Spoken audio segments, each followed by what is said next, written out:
Hello, everybody. Welcome to Deceptions of the Ages News. This is your update on the coronavirus for Saturday, January 25th, 2020.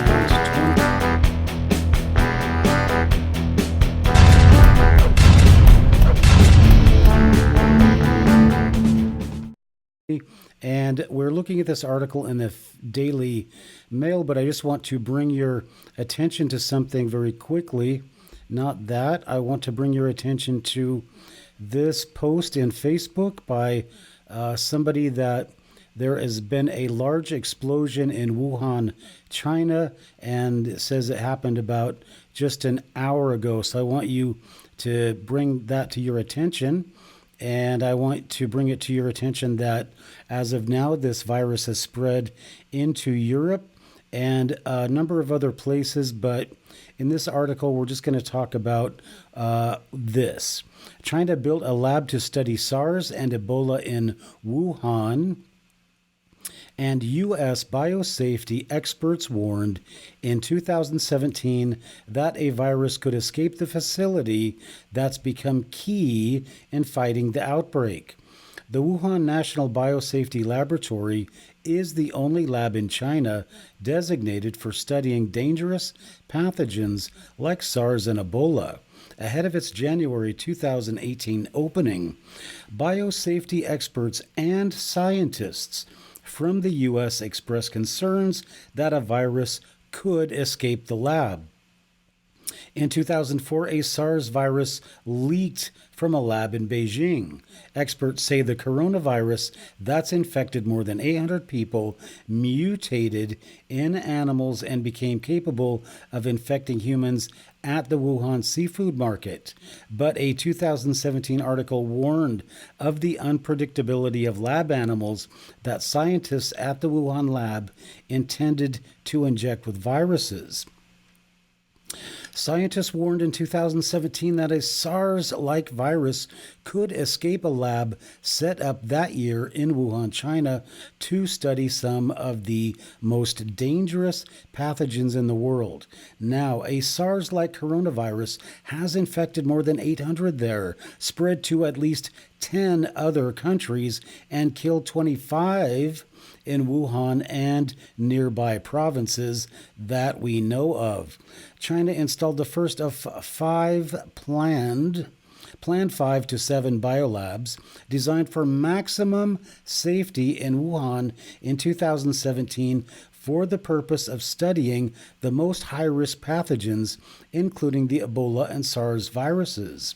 Tim Trevon, a Maryland biosafety consultant, told Nature that year when the lab was on the cusp of opening, he worried that China's culture, meaning the Chinese Communist government, could make the institute unsafe because structures where everyone feels free to speak up and openness of information are important.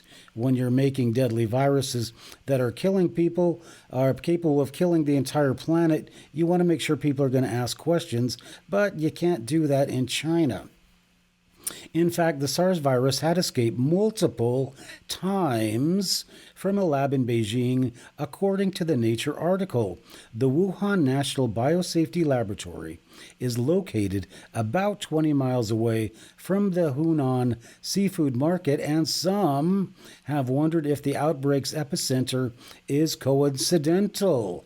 But the scientific community currently believes that the virus mutated through and jumped to people through animal-human contact at the market. But at this point, there's no reason to harbor suspicions that the facility had anything to do with the outbreak, besides being responsible for the crucial genome sequencing that lets doctors diagnose it. Rutgers University microbiologist Dr. Richard Ebright told DailyMail.com.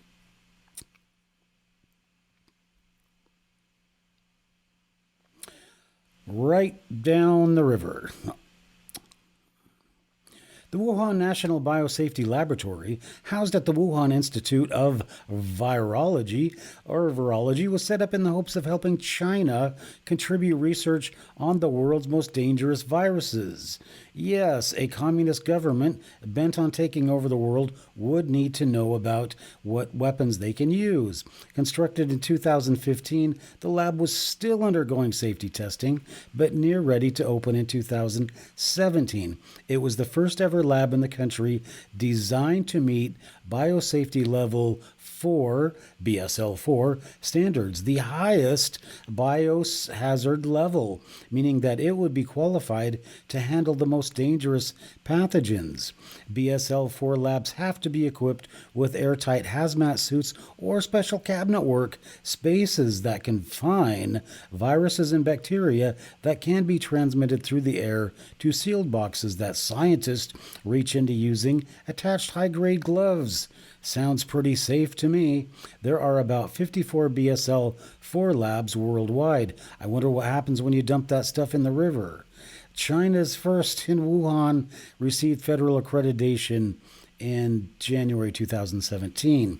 Upon opening, it planned to first take up a project that required only BSL 3 precautions to be in place, a tick-borne virus that causes Crimean Congo hemorrhagic fever. It's as highly fatal disease, killing 10 to 14% of those, 40% it infects. SARS-2 is a BSL-3 virus. According to Nature's interview with the lab's director, Juan Zimin, the Wuhan National Biosafety Laboratory planned to study the SARS virus, or mutate it, who knows. In January 2018, the lab was operational for global experiments on BSL-4 pathogens. Blah, blah, blah. After a SARS virus escaped in a leak from another lab in 2004, Chinese officials worked to improve safety, but also to expand the country's capacity to continue to study the very viruses its lab let out. After a laboratory leak incident in 2004 of SARS, the former Ministry of Health China initiated the construction of preservation laboratories for high-level pathogens such as SARS coronavirus and pandemic influenza virus, wrote Guizhen Wu. It's not clear what or where those labs even were. The Wuhan lab is also equipped for animal research. In 2017, the scientists who spoke to Nature acknowledge the opportunity this presents for the development of vaccines and treatments.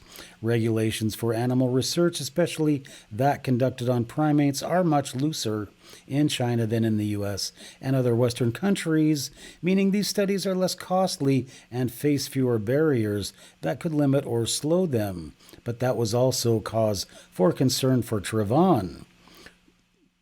Studying the behavior of a virus like 209-nCoV and developing treatments or vaccines for it requires infecting these research monies, or maybe political prisoners, who knows.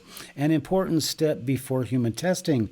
Monkeys or political prisoners are unpredictable, though, warned Ebright.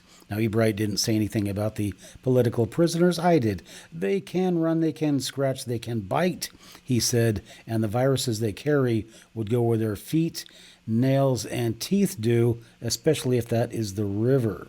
And so here is a long line of deaths, of things that possibly leaked out of that lab. So this thing is leaking like a sieve. It's putting all kinds of stuff out into the world. And as you can see here from this map, it is only a little ways down from the seafood market, just 20 miles downstream. All right, so there is your update for today as far as the history of this. Now, going back to this picture, I think we've seen in enough of these movies about these outbreaks. Like, remember Stephen King's movie? I can't remember what that was, but how frightening that was. I'll think of it when this video's over. And other things they have about these pandemics is that their answer is to just drop a nuclear bomb on the area. So is that's what has happened here? Has this lab blown up? Has the fish market blown up? There are already a number of rumors going around about this virus. And one of the rumors that I've seen this morning is that it was developed to take out Republicans who might support Trump. So I think that's really erring on the side of extreme craziness. And people who don't really understand these things probably shouldn't say that. But what we should be worried about is the fact that our friends in the government in the U.S. Immediately said that they were not going to shut anything down. They immediately, if the U.S. government knew what was going on at these labs, then these politicians and the people working on this would have known this is a weapons development center. And still, they did nothing, and they have done nothing. So, and probably have even encouraged even more migration into the U.S. when China itself is not even letting people in or out of that area. So we have got this explosion. I don't know if it's really in Hunan or Wuhan or whatever, but it's been posted on Facebook, and people are starting to spread interesting rumors. But I don't think you need to spread any rumors about this. The way it has been developed, where it was developed, and how the government in the U.S. is basically encouraging its spread is the most concerning thing you have to think about. And also remember that there is an impeachment trial of the president going on. So they want to keep your attention here. At the same time, they're bringing this virus, their allies, these Democrat allies in the Chinese Communist government, are bringing in these pathogens, these diseases into the U.S. Now, the next thing that we're going to see, I'm sure, is we're going to see it coming across the Mexican border. And people who start calling for a shutdown of our borders, like myself, they're going to be, punished. We're going to be punished as this disease comes in and starts to kill millions. So that is the state of the coronavirus. I don't want to spend too much time on this today. I'm sure you want to spend your Saturday doing other things, but be careful out there.